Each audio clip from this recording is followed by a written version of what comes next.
Hey guys, what's up? Welcome back to the episode number 34. My name is Casey and this is Digital Titans. As usual, I've got a lot of interesting updates for you, and let's get started without any delay.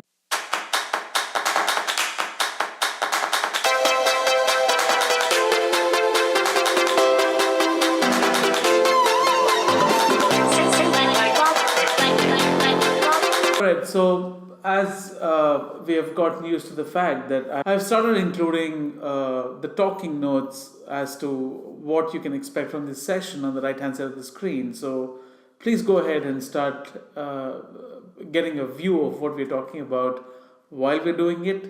And I've also included some screenshots for your convenience. Alright, so Google lets display campaigns when it comes to the Google Ads platform to pay for conversions, which is only available earlier in terms of paying for clicks or paying for impressions. Now you can go ahead and pay for conversions. Now let's say that you make about $50 from your consumer or your client, out of which you have to pay, let's say, X amount to for your advertising efforts. Let's say you can go ahead and say what your target CPA is going to be in terms of running display ads on Google, which was not available before. You could either pay for clicks or you can pay for impressions before. Now please go ahead and start paying for conversions. Set a target CPA and aim at getting most of the conversions possible at your target CPA going forward with Google Ads. Not just that, Google has a lot of interesting features coming up, and all of us know what YouTube ads are. Now we're kind of used to it, right? So now you are used to the fact that you will see video ads before the video.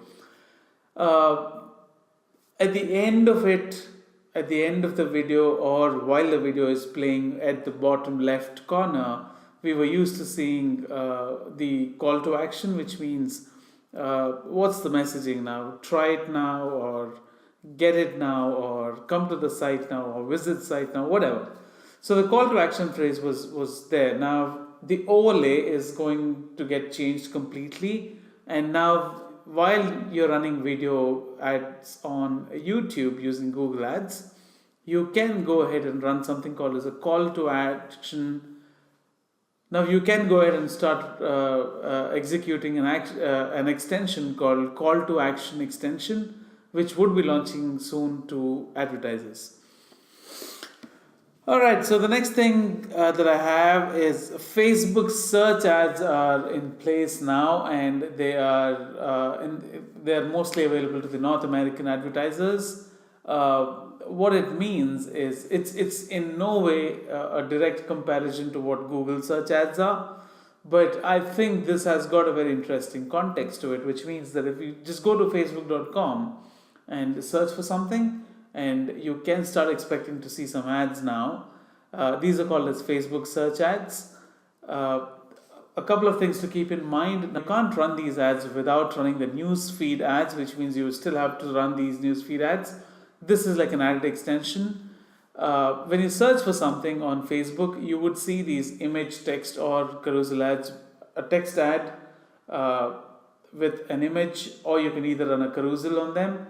It is going to be an ad going forward, which is very, very interesting. It depends, though at this point in time you don't have any search queries triggering this ad, but it mostly depends upon the description of your page or description of your marketplace.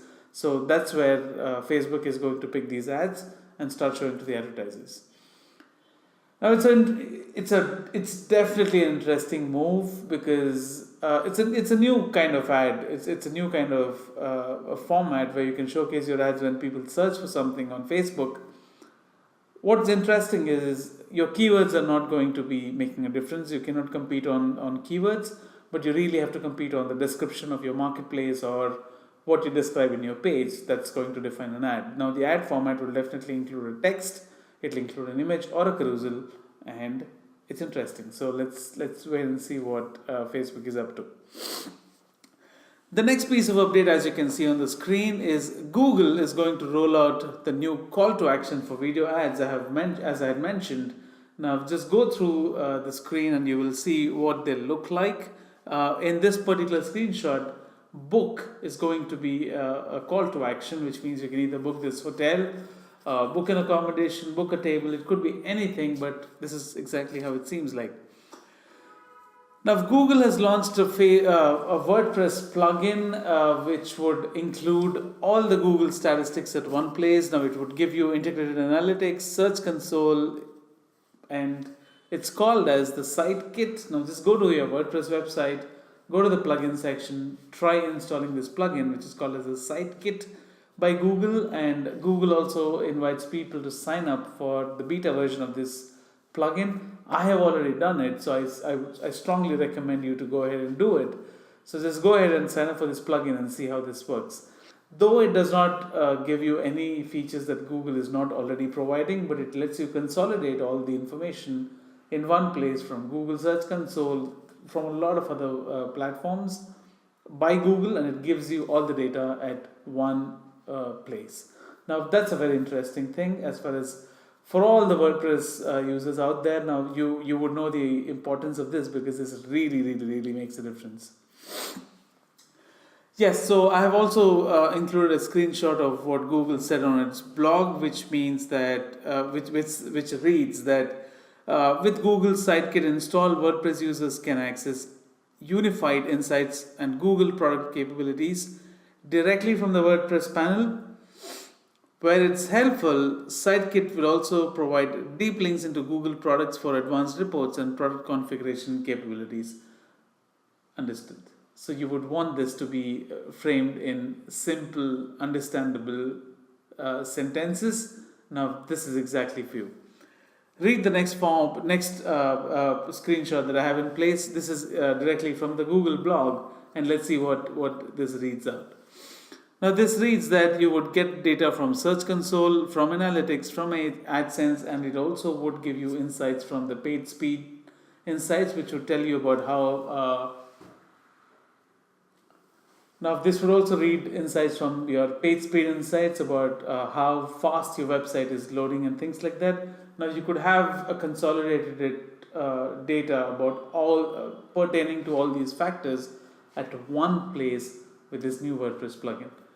Go ahead, guys, start signing up for the beta version and make the most of it while you can.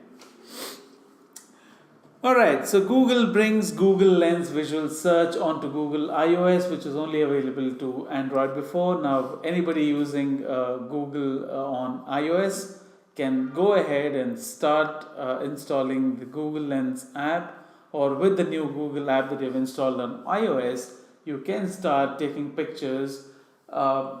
Now, there was a time when Google was not very clear about how it's going to get launched, but now it's very clear. Now you will see a frame where you can take a picture of something using this new Google app, and it will start showing you things related to that.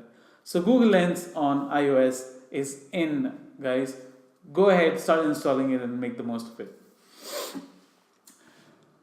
Alright, now certain users have seen about a call to action probe or Instagram probing you to take an action with a new call to action message to you guys while you're browsing someone's profile or looking at some images. Now, let's say I'm looking at the Instagram profile of Agoda, and they have agoda.com or TripAdvisor for that matter. Now, they've included some properties or the images of certain properties. When I click on those images, I would see an overlay of call to action phrase that I can go ahead and take an action upon using Instagram. Now, Instagram is more or less becoming Facebook nowadays with what they're doing, but you can't help it when you have Instagram under Facebook. Alright, so Facebook introduces Boomerang, and they have also introduced some camera features in their new Messenger app. Now, if you look at the screen, I've included Boomerang and Selfie and a lot of other interesting features. So start experimenting with these features. Now, I cannot forget when Instagram used these features, it was a treat for me because it was very helpful in enhancing my Instagram stories with these apps like Boomerang and Boomerang support and selfie mode for Instagram. So please go ahead and start using the same things on Facebook, guys.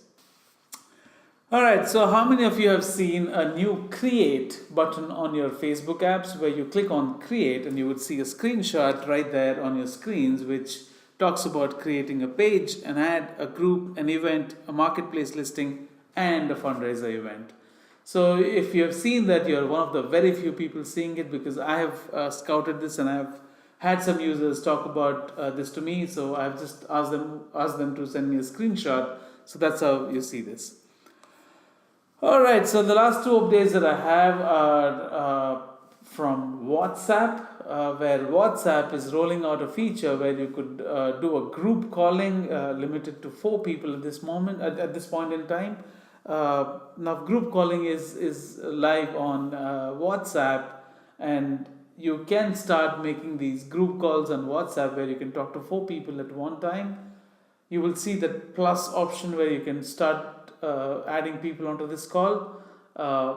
If you really need more information about this, just go to your App Store or Play Store, put in WhatsApp, and please observe that they have mentioned that in their updates, where you can start going ahead and start making these group calls, which is very interesting. And WhatsApp PIP, which is picture in picture, is it has arrived for Android users. Let's expect to see the same thing for Android users as well. This is the end of the episode number 34. Stay tuned for the episode number 35, and this is Casey signing off, and I will see you on the other side. Please subscribe if you have not already done that, and you would see more of me in the days to come. Cheers guys, have a good day and have fun. Cheers.